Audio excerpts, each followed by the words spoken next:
ating puntalakay ng update patungkol sa mga programa at aktibidad ng kasalukuyang administrasyon dito sa Mr. President on the Go. Una nga po dyan mga kababayan, Pangulong Ferdinand R. Marcos Jr. pinungunahan po yung gift giving sa Marilac Hills sa Haven for Women sa may Muntinlupa City.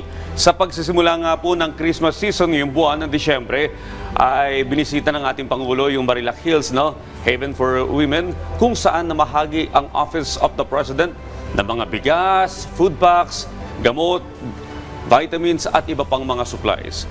Sa kanya naging talumpati, sinabi ng ating Pangulo na kahit noong siya ay senador at maging noong sibilyan pa lamang, ay lagi ninyang pinupuntahan ang lugar. Anya, sa kanyang muling pagbisita ay ramdam na talaga ang Kapaskuhan.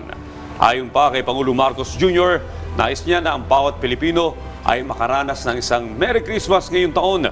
Ito kahit na ang ilan nating mga kababayan ay tinamaan ng bagyo o kaya nasunugan, titiyakin niya na lahat ng Pilipino ay mararamdaman ang saya at diwa ng Pasko. Sinabi din po ni Pangulong Marcos Jr. na ang Pasko ay panahon po para kahit papaano ay makapagpahinga at mag-enjoy kasama po ang ating pamilya at mga mahal sa buhay at mga kaibigan.